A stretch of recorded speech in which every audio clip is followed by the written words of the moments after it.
Good morning, everyone. We're going to get started because we have an hour of jam-packed content. My name's Brandy Lesperance, and I am the Specialist of Partnerships and Community Development here at the AC. Today, we are joined by the Artemis team. Both Christina and Aaron will be going over Executive Search 101 and the art of finding great candidates. So without further ado, I'll bring Christina and Aaron onto the stage. If you have any questions throughout the session, please feel free to post them in the chat function. Over to you, ladies. Awesome. Thanks, Brandy, for the intro, and happy to see everyone here this morning. I'm hoping that today's topic will give everyone both some ideas and also some good tips and tricks as you look to just be thinking forward around building your leadership team. And if you're doing any hiring now, some of these ideas and tools, should help you to do some of these things yourself. So what we thought we would do, just in focusing, there we go. So some of the things that we're going to cover this morning is just the front end of our typical process as we get into a new search. So Aaron and I are going to tag team the presentation this morning. Aaron's working on a bunch of searches right now, but there's one in particular that we will kind of point to and refer to as we go through the presentation, just to give you a thread to follow, but also some real practical ideas around what's happening in real time. So the front end of our search process is, again, where we're going to focus. So the idea of knowing what and who you're looking for. So how do we kick off a new search? What are the things that we look to pull out?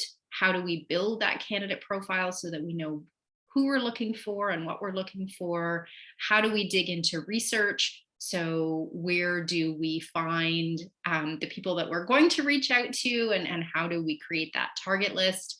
And then we'll get into some of the techniques and tactics and best practices around how we market and sell the jobs that we're working on.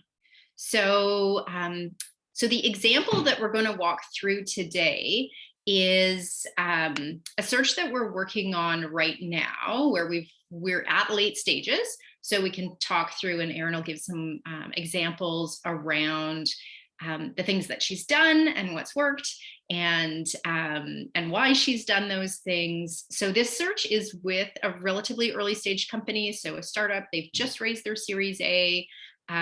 They are 40 people now, so a little probably bigger than some of the folks on the call, but this is things that you can look forward to, and a lot of the messaging and the detail around tactics would be the same.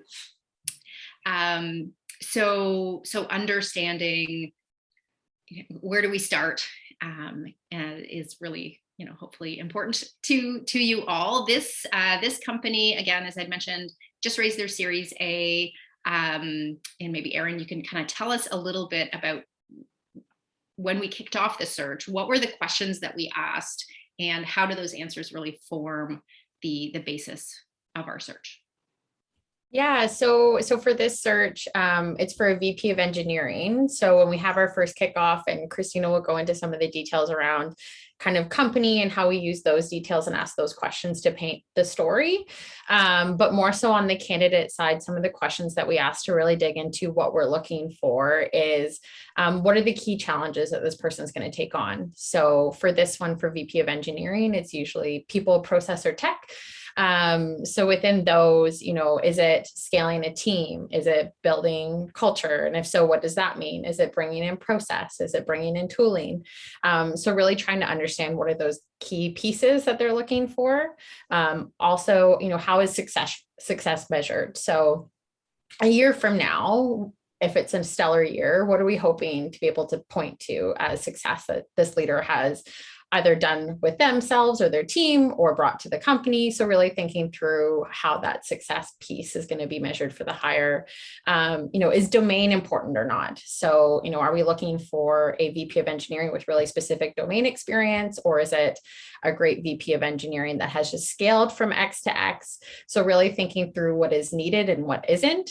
And also then from a culture perspective, what are the best managers and leaders within the organization, and how do they lead and inspire? So really trying to think through some of those more intangible pieces of what you're really wanting from the leader. And so the goal of asking those types of questions at the very beginning is to have, those 5 or 6 main areas that you're really wanting to evaluate, with the hope of then being able to somewhat compare candidates against each other versus just going by gut feel. Yeah. And one of the things that we find too, and you might think, well, to have this conversation with yourself might not seem necessary, but we do find that spending some time really reflecting on the role is time well spent. So, it's tempting to just go out and start having conversations, and looking to kind of craft some of this or learn it as you go. And I would say like the best advice is to think about this beforehand and really to get a sense for how are we going to measure success, I think is the one question that comes up through these conversations as I either haven't thought about that enough, or that's something that we've been thinking a lot about. So as you're looking at the roles that you're going to be hiring for, understanding like what does success look like, and then you can reverse engineer that success to really define the profile. So what comes from this on our side, and obviously an in-depth conversation with the company about their story and what's got them to where they are now helps us craft a pitch. But this really helps us create the profile of the ideal candidate. And here are some pieces that would be in that ideal candidate profile. So what are the must-haves and versus the nice-to-haves? And then, really a sense for what does this person need to come to the table with versus, what are the things that they can learn? And I think identifying those things is important. We're looking at a search right now where the leader has said, our space is something that someone can probably learn in 2 or 3 months. We're not going to sacrifice hiring someone who's maybe a subpar leader that comes with domain when the only expense in getting them up to speed is 3 months. We really want to err on the side of the things that you can't train in. So for the example of this VP of engineering search, the experience that they need to come with is scaling a team. Like they need to know how to recruit engineers. They need to know how to build up that team. They need to know how to build and how to put the process in place so that this organization can go from a handful of engineers that organically are doing a good job of getting stuff done to what could be 80 to 100 engineers all in an organization that's going to have lots of complexity, and obviously crafting that and being able to build the engineering culture and hiring all of those engineers, especially in this market, is absolutely a skill set that they need to have. Erin, anything to add just around that profile and the things that we've learned? No, I don't think so. I think, again, it's just really prioritizing what are the nice to haves and needs to have. And even that can change within a search. For this search, the must have originally was someone that has scaled a team from 5 to 100 before. And as we've explored some other candidates, that's become less of a requirement and more thinking that could be a stretch piece for whoever this leader is. So I think also having flexibility into what you start the search with may change as you're starting to have conversations with real 3D candidates. Yeah.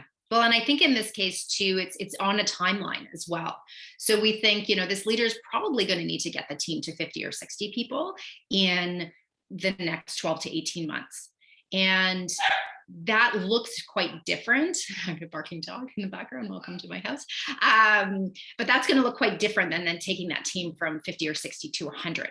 So, and that's not going to happen for some period down the road. So the idea that someone might be able to scale is really important. So the next thing that we're going to look at is this idea of pedigree. And I think this is something that I, wanted to mention because we've seen it happen time and again. It is very tempting to, as an early stage company, be excited when you see a resume come in, or when you get an introduction to an individual that has big brand name experience. And, you think, oh, the press release is going to look so great when I say I've got someone on my team who was a director at Facebook, or who came out of Google, or who has been running marketing for this division of Amazon or Microsoft. And, while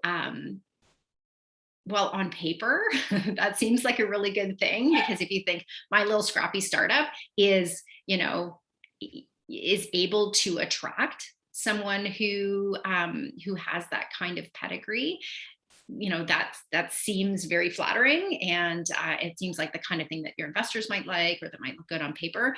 But the tricky thing with someone that's come from a big company, and there are a lot of exceptions, obviously, to this, but that the journey that you have as a startup is going to be very, very different than the journey that this person has probably had in a really big company. So what we see in large organizations are roles that are broken down into pretty small pieces. So you can be a specialist at an Amazon or a Google or a Microsoft, and have what otherwise feels like a very big marketing job, but you're really just focused on one piece of marketing, or one product line.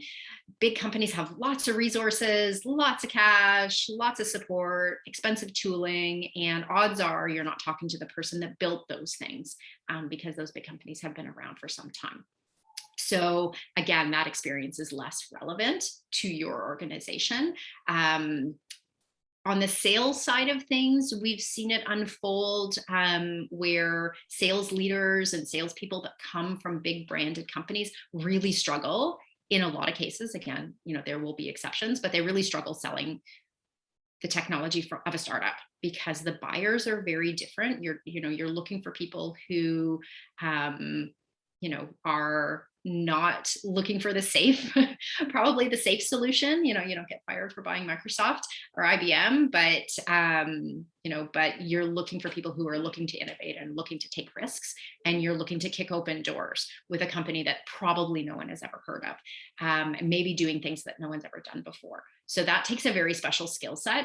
And, if you come knocking with a big brand name, the doors get opened, or you get invited into that sales process. So again, it's just very, very different. So you may find that those kind of what look like sexy resumes that come from big companies are less relevant to you. It's the scrappy little startup experience that, I think is going to point to people who are both resilient and who understand how to get stuff done and how to build stuff from nothing. And, we hear words like gritty and like guerrilla tactics and all of those things.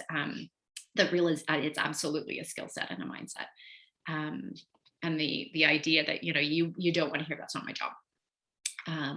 You need people that are probably going to be quite comfortable doing a lot of different things that wouldn't otherwise fall within their domain.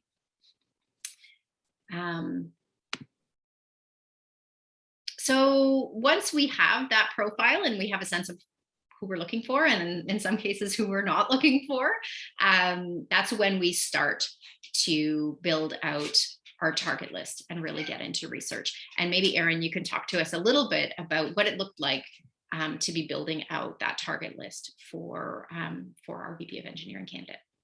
Yeah, so from a target perspective, it could be two things, like either direct to the candidate or the companies. For this search, since ideally we were looking for someone that had scaled a team from 10 to 100 before, I really started looking at what companies fall in that category, and not just current engineering leaders, but potentially past engineering leaders of those companies, since that scaling may have happened earlier on in their journey and that leader may not be with them anymore. So really looking at those types of companies, obviously in the SaaS space, given that this was the domain needs of this leader as well, but then also looking for geographic region. So Ideally, this leader was on the West Coast, so looking at other companies that have scaled there, or even, direct candidates that are just located there. All can be done on LinkedIn if you get a little bit creative with your searching. And also things like, given the fact that people and process were on the top of the list and tech was last, looking for people that called that out in their profile. So either really talked about building a good team culture, hackathons, things that insinuate there is that more people and process focus versus technology, which sometimes is more on the architecture side. And then definitely, asking our networks from more of a direct tap in to get references from people already in our network. Asking who do you know that we could chat with. Definitely posting sometimes helps as well. For this role specifically, there was a CTO group that I had it posted in, and a couple other just engineering leaders that said, I'm not interested, but I'm open to posting it in this Slack group that I have, which we also got some good traction with as well. And I think there's a bunch of tools that we can definitely share a list with after, but when it comes to really building that target list, especially from a company perspective, we've used tools like Apollo, which you can actually search for companies within a certain size, so you can limit, 0 to 100 employees.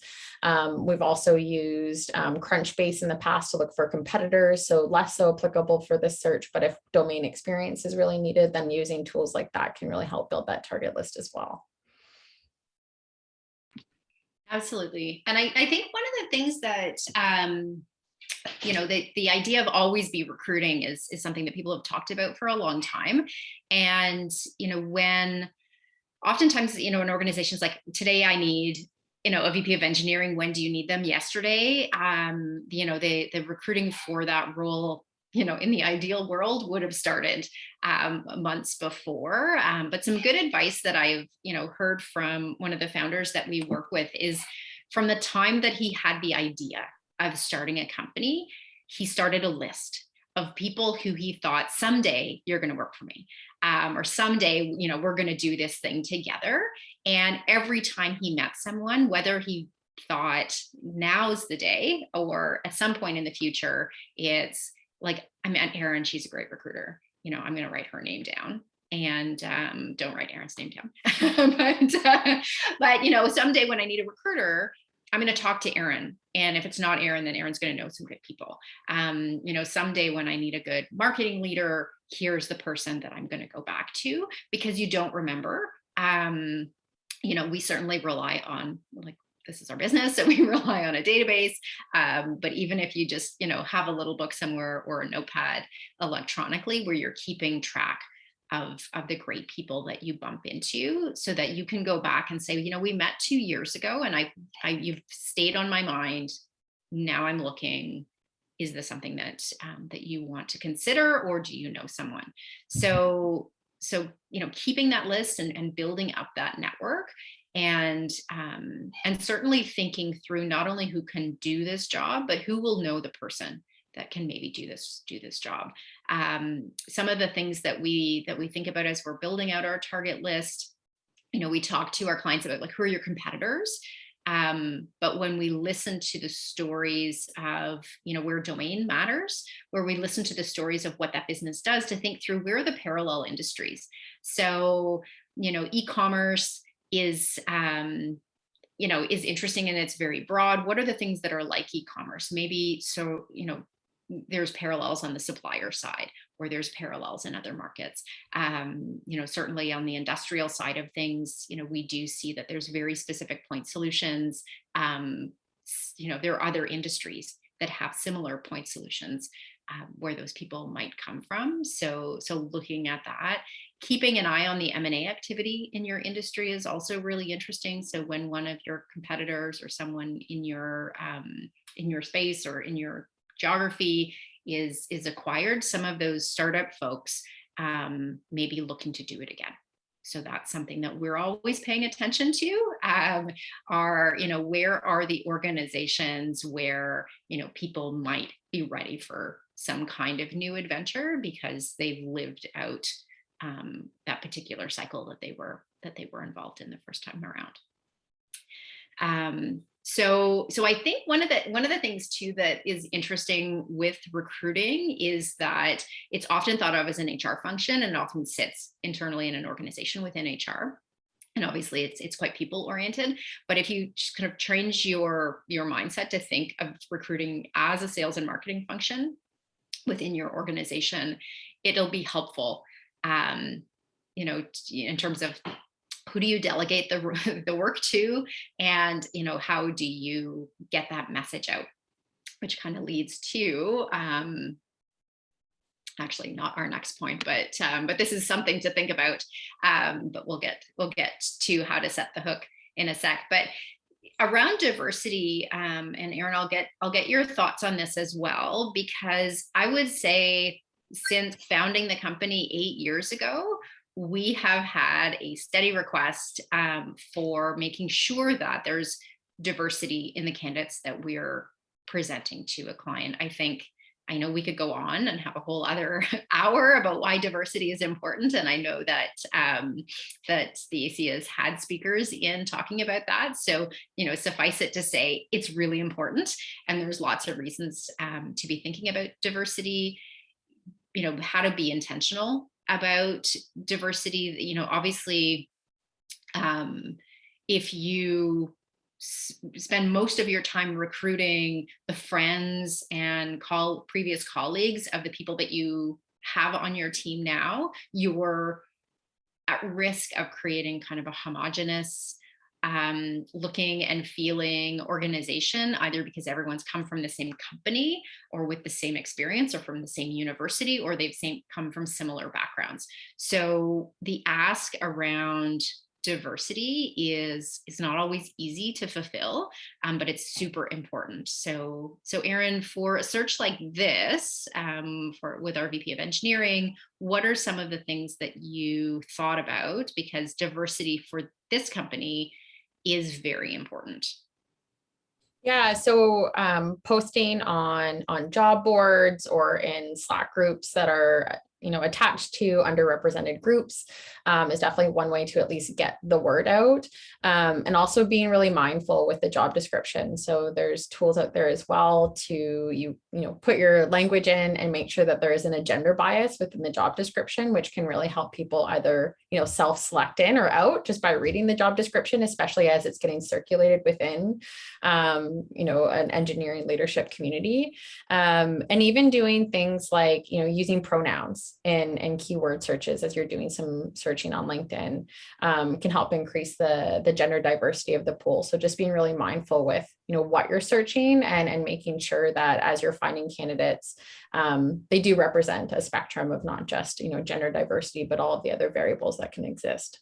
Yeah, and some of the other things that we've seen too around diversity is you can kind of paint yourself into a less diverse corner if you've defined your role in such a way that the only qualified candidates are people who have done exactly this job before, because that means that you're relying on everyone who's hired for this role in the past to have also been paying attention and making sure that they're providing sort of equal opportunity to candidates. So in a lot of cases, we really do question the specifics around the requirements of a role, because the more that you look at stretch candidates, the more that you're providing opportunity for people who maybe haven't been given opportunity in the past, but have lots of capability. The more that you're opening yourself up to domain and industry experience outside of the world that you're in, again, brings diversity of experience and all kinds of other diversity as well. So thinking about whether your assumptions around what this person needs to come to the table with are actually limiting in terms of the kind of experience. So if you need, and if you think you need a Stanford grad, you are limiting your pool to the kinds of people that historically have gone to Stanford. And there's going to be a certain amount of privilege and other things that might be overrepresented in that population. Looking at at candidates who have experience outside of Canada is obviously gives you a bigger pool, but also some really interesting experience, both life experience and work experience that someone could come to the table with. So, so all of those things I think are important. And the biggest one is just to be intentional and to make a point of it, and to understand why you're doing it. You know, all of those things I think send the right message, because we do see that being, you know, having diversity as a priority is more than, you know, you have to do more than just having a pool of candidates that represents the diversity. You actually have to be reflective around, like, are you the place to work where people are going to feel a sense of belonging and inclusion, and how are you going to carry that forward in the work? So I think any conversation around recruiting and search is incomplete if we're not talking about diversity. So now we'll get into how to have the right hook. So as we're thinking about recruiting being a function of sales and marketing, having a pitch that is the right pitch is very important, because sourcing is not just a list. In some cases, you know, we hear the assumption that, like, I've got this great list of 50 people that I think can do the job. Like, now it's easy. We're just going to go get them. Actually, the work has hardly begun once we've got the list of people to reach out to. Actually getting those people interested and excited about the opportunity, you know, takes some skills. So we're going to share some of the things that work and don't work as we look to get people excited about your role. And I think probably the number one thing to think of, and it might seem obvious, and it's certainly the reason why, why we're, when we're hired, it's why we're hired. It's because we're looking for people who have a job already, in most cases. So we're not looking, and you're probably not looking for the, for the best unemployed person, or that person who just happens to be on the right side of an exit of their last company. The best candidate pool is going to include a whole lot of people who maybe didn't know that they were looking for a new role, and certainly haven't heard of your company before this reach out. So Erin, as you're looking to connect with and pitch this engineering role, what are some of the things that are important and what's working? Yeah. So with reach outs with candidates, thinking through what are the things that make this role special or different. And also then looking at their history and what aligns, like what is it about them that I think would be a good fit. So with reach outs, I make sure I put something in about like the scale that they're trying to achieve, or the fact that this leader gets to work with the CEO of this scaling company. But then also look at their specific experience and really point to, they scaled the engineering team from 5 to 100 at Uberflip or something like that, really looking at their past experience and calling something out. Because then it shows that you're not just doing a blanket reach out, that you're specifically reaching out to that person for a specific reason. So usually being more personal with the reach outs gets more traction when it comes to people being open to chatting. And then once getting them on a call, again, really painting the story. So we ask all these questions up front with companies, and you'll be somewhat asking yourself of, how did you get to where you are, and what makes you different, and what makes you exciting? And then really thinking through that pitch, because you're trying to share or really sell someone on the story of not only where you've gotten to, but also what that future vision is. So again, being really intentional with those pieces that we're sharing and trying to do that elevator pitch as succinctly as possible, but also make sure that we're hitting the main points. And also really spend the time getting to know the candidate and understand their motivations, because if you can then weave the story of your company or our clients' companies into those motivations and really show, what about this role or this company aligns with what that candidate is looking for, usually helps to get that hook as well. You're on mute, Christina. It has to happen at least once. The barking dogs haven't stopped.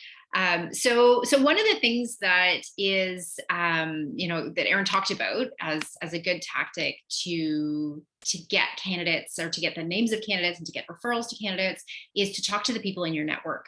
And one of the things that we see kind of happen time and again is the question that you ask someone will either lead you to a very quick dead end, or will open up all kinds of really interesting ideas. And, so the difference between, so imagine we're looking for someone to lead an engineering organization who can take it from 10 people to 50 people. And this company's got lots of, cool stuff happening, and a whole lot of new money, and lots of big prospects. So it's an exciting story. The question, who do you know, is can be asked in one of two ways. So if I talk to someone who I think they for sure know a whole lot of engineering leaders who have done this before, if the question is, hey, I'm looking for an engineering leader, who do you know? The default for that person who's not in recruiting mode is, who do I know that's looking for a job? And that's often the answer that you get. I don't know anybody that's looking for a job. But I'll think about it. And if anyone comes to mind, I'll let you know, which is, a pretty quick dead end, and actually isn't the question that we wanted to ask. So if the question is, I'm looking to build my company from my engineering organization from 10 to 50, and I know that there's lots of tricky parts in that. It's going to take someone who's really good at people and really good at process. Who do you know that's done that before? Who do you know that's really good at those things that I can talk to? So it's, the ask isn't who's unemployed. The ask is, if I want to do those things and learn about doing those things, who can I talk to? And maybe some of those conversations really are learning, but you'll get, oh, you should talk to Sarah. Sarah worked at, company ABC, and they did that, and she was great. So it isn't, the question wasn't, is Sarah unemployed and looking for a job? It's, who do you know? So just thinking about the framing of that. And even as you're doing reach outs, you'll find that, people may reach back to you and say, the timing isn't great. We're going through some kind of transition. I'm really happy where I am. Follow up with that question. Well, who do you know that's done this before? Here's a little bit about the opportunity. So we didn't get a lot into writing job descriptions, but I think, as you think through what is that ideal profile and what is that sales and marketing pitch, you really do need to think about, how am I framing this in a way that tells an interesting story, includes the hook around, why do you want to learn more, and enough information that people want to have the conversation, so that it's really about them and what they'll learn. So to Erin's last point around, how do we craft something that is the dream job? And this, speaks to, how do we talk about the role? How do we position the role? But also, how do we have the conversation with those individuals once they say, I'm interested in learning more? Here are some of the things that we typically hear from candidates around why, what they're looking for in their next role. So it's an important, note to make, that part of the pitch and part of setting that hook is asking the question, what does the ideal job look like for you? And really understanding, is it impact? Is it that they want, more autonomy? How important is the team? They want to grow. These things it's some combination of those things. Compensation isn't on this list, but it's kind of table stakes for a lot of people. So, at some point you'll want to have that conversation, maybe not straight away. But again, making sure that as you're having those early conversations, the focus of that, and from our perspective, before we even get into the details of the pitch, we're getting to know the candidate So we're really understanding what are all the things that are most important to you, so that then you know, does my job satisfy those things? So if someone says, you know what, I really want to do next, I built the team to 50, now I want the team of 100 or 150, and I want to do it in a big company, that's not your person. If you're a startup. So, and that's, you know, there's an example of one of the candidates that I know that we talked to for this engineering lead role. That's what they wanted to do next. So we just pivoted the conversation around, okay, well, that's not what we're here to talk about today, but who do you know that has done those things before, where the most important thing for them would be building and growing and having autonomy and being part of the startup journey. You know, there may be some ideas in there. Erin, any other things to, you know, that you heard as you were talking to candidates for the engineering lead role? Yeah, I think, yeah, there's a couple pieces which I think we'll get into in the next step, but a lot around, you know, COVID and what does that mean for remote work? And understanding what the expectations has been obviously a growing conversation and becoming more and more prevalent with leaders. And then I might hand it back to you because I feel like that's been just coming up in conversations across the board, especially including this role that's based on the West Coast and understanding what the dynamics would look like. Yeah. So, you know, I know a big part of the topic this morning, and certainly, you know, as we've been having conversations really over the last year, is like, what's changed?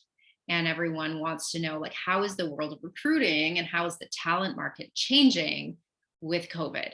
And there's lots of things that are the same.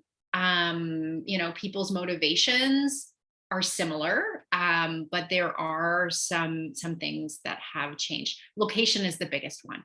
So we have seen the majority of the companies that we're working with have some remote opportunity. Either you can work from home some part of the week, but there's maybe an expectation to be in the office in the after when that's a thing that happens again. You know, if you're thinking about some kind of hybrid, obviously as the world continues to evolve, understanding what kind of constraints that puts on your pool. So I would say at a high level, the things that have changed, candidates have the opportunity to work for companies that are anywhere. And likewise, you as an organization have the opportunity that you had before, but it's certainly a lot more accessible now to access a talent pool that doesn't have geography as a limitation. So it just adds another dynamic to every search that we do, really understanding how do you communicate, how do you keep people connected, how do you do remote, and you know, as we're looking at candidates, you know, usually it's a time zone constraint more than anything else. Sometimes there's a cost constraint, because if you go into markets like San Francisco and New York looking for candidates, the price tags are going to be a little higher. But likewise, we are seeing the increase in competition for candidates across the board. We're seeing that there's competing offers from organizations that are not in the region that we've never heard of before in some cases. So I think to be aware of increased competition for talent means comp might be going up. You need to be faster and more decisive in your decision making, because even your candidate who was not looking for a job at the beginning of your process probably has a competing offer by the end.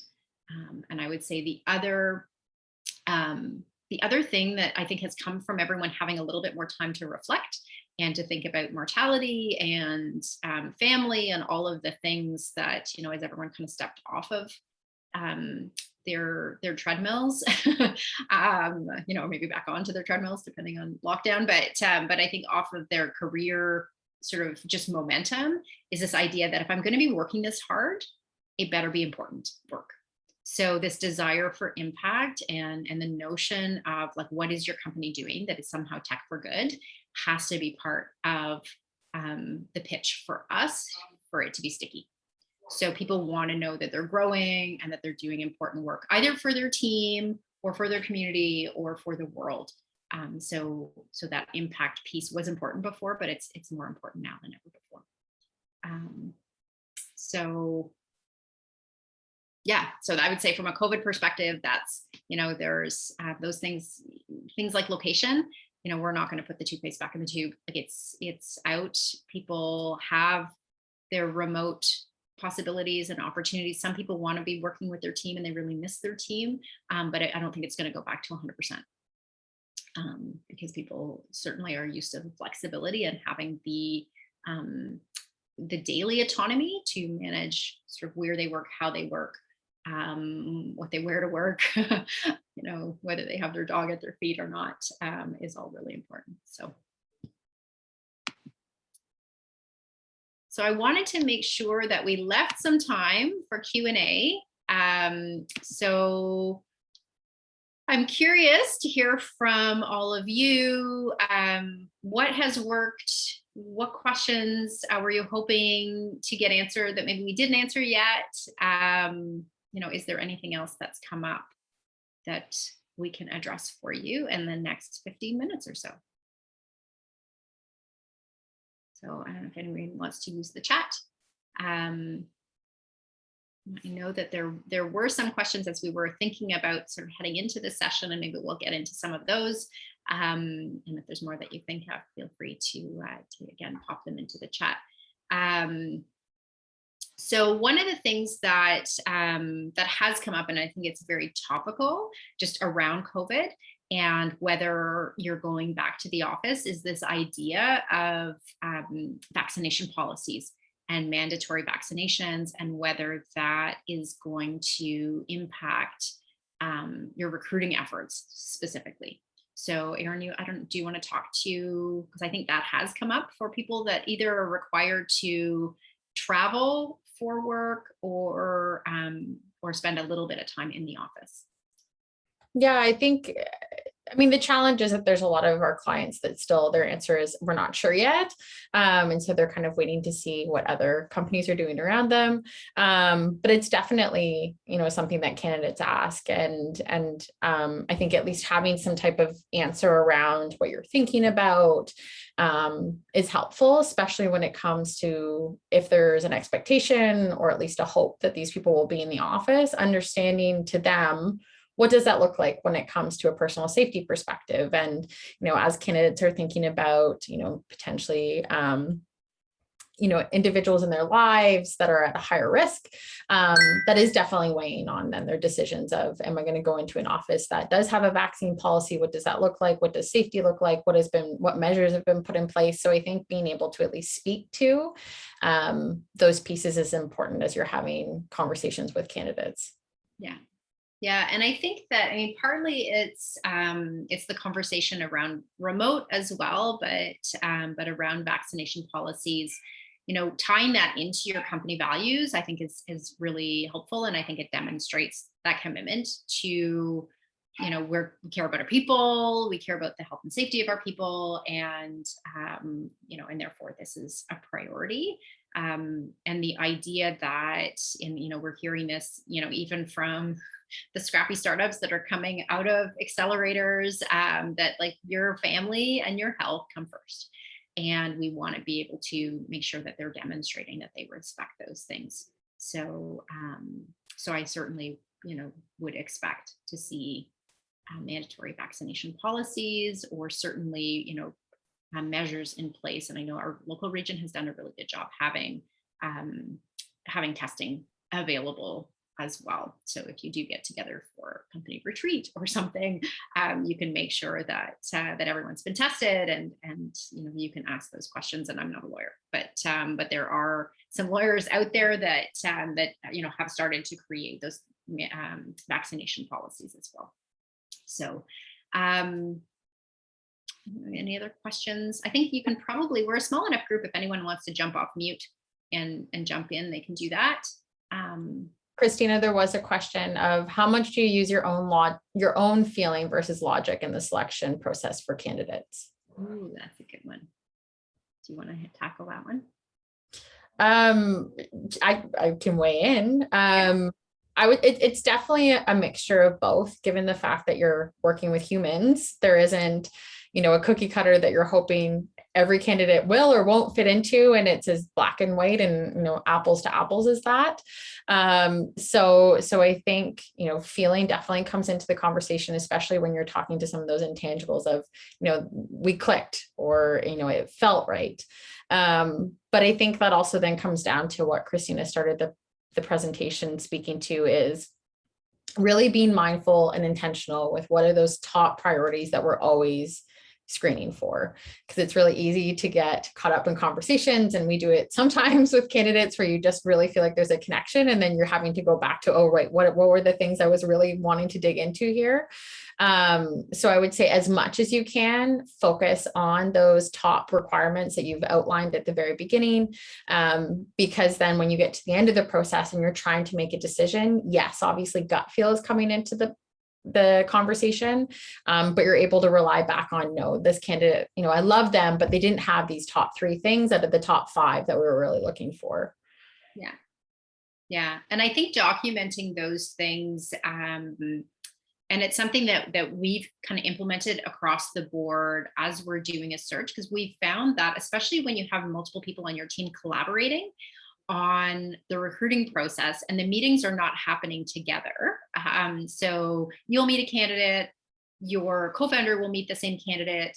And the more that you're able to have a conversation around the topics of your decision. So let's talk about their management experience and management style. You may feel that some of your experience meeting with that candidate reflects on those things. So, oh, they seemed like they didn't listen. You know, they talked more than they listened. I think that's not going to be conducive to a management style that will work with our team. Like, that gives you something concrete to be able to take the feelings from those interviews and really put them into the context of why that matters or why it doesn't matter. But, you know, I err on this side of like some people create fancy big rubrics with all kinds of math in them as they're evaluating candidates and really engineer the process. And I think that's one approach that we've used in the past when we have clients that kind of think that way.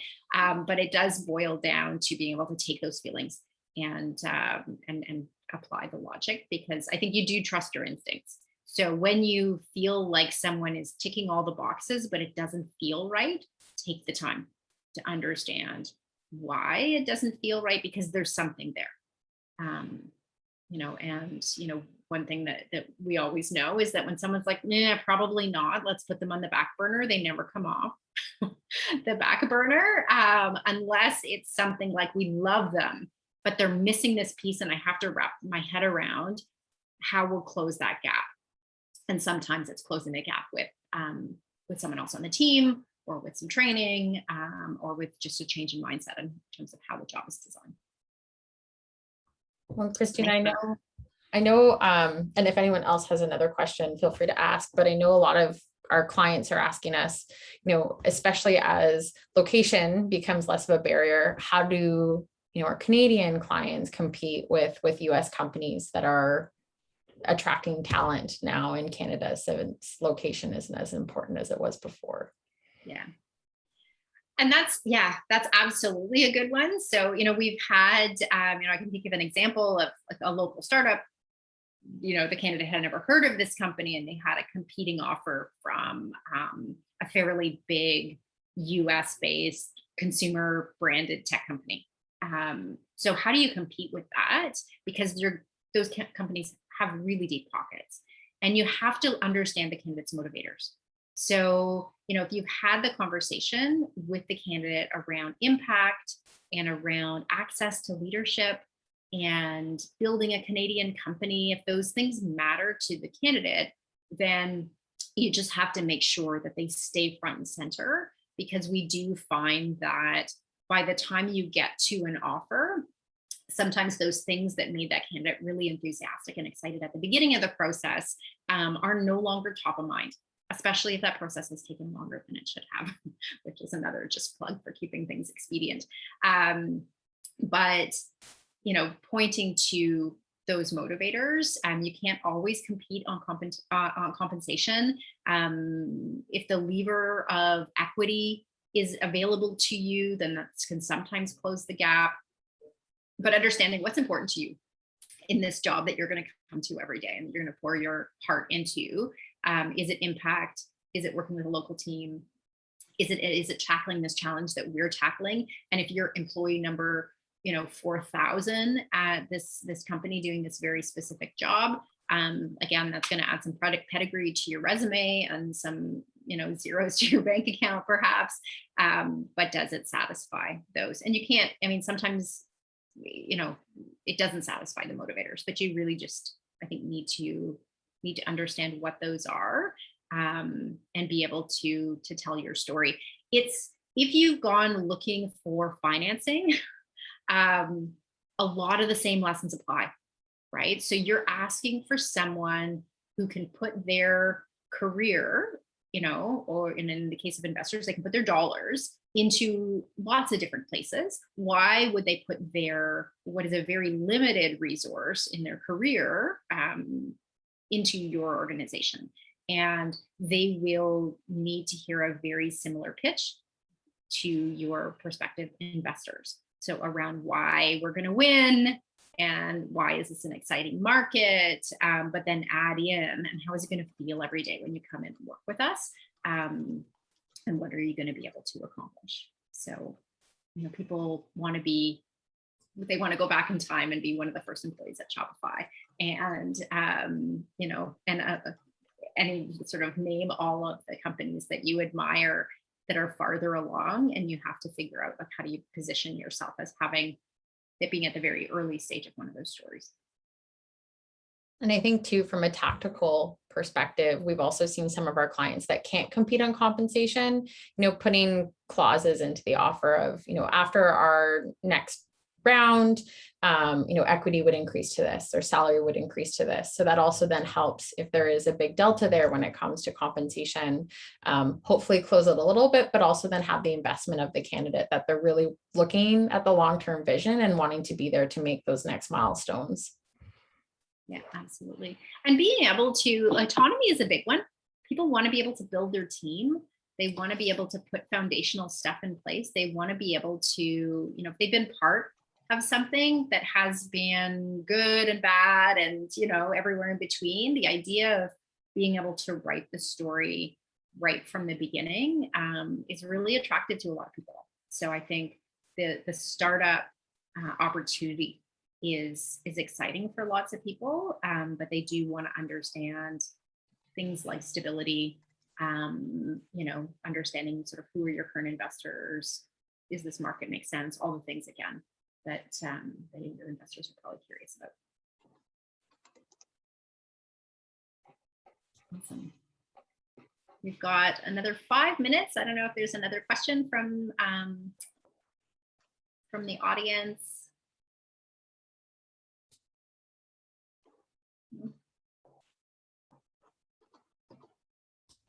So yeah, so I guess just some other things just around pitching a startup, and I think that it does seem daunting, because especially when, if you look on LinkedIn or places where jobs are posted, there's lots of things that are posted, and there's lots of noise out there. And I think that's something that's happened with COVID, is that we're seeing that the marketing message is no longer regionally focused. So the marketing message for jobs is everywhere. So you have that as an opportunity as well. But you really do need to be thinking about, being specific. And you don't need to have 200 applicants for your job, right? So, you can be very, very specific in what you're looking for and who you're looking for. So I think, thinking about building in the answers to some of those motivation questions, really telling a story about how you're going to be successful is important to build into that pitch document. Think about your job description as maybe having two versions, one that's your internal benchmark around how you're going to measure the success of this person, but that externally facing document really is marketing. It's more of a brochure around, this is what we're doing. Invest some time in video. It's super cheap and easy to put together a video that's authentic. and so some of the things that we've seen in those postings that are really sticky, where we get feedback from our candidates that like, oh, I loved that I could see the founder telling the story, that I could hear a little bit more about this project that I'm going to be working on. So again, take the time to invest in putting your best foot forward. Awesome. All right. Well, maybe we'll gift you with the last 2 minutes and pass it back to Brandy. Great. Thanks, Christina. Thank you, Erin, for your input in today's presentation. And of course, thank you, Artemis, for supporting today's session. We'll send a follow-up email just with those tools that Erin mentioned. And then if you ladies would like the PowerPoint included as well as Christina and Erin's contact information if you have any follow-up questions for them. And that's it for today. Thanks, everyone. Have a good day.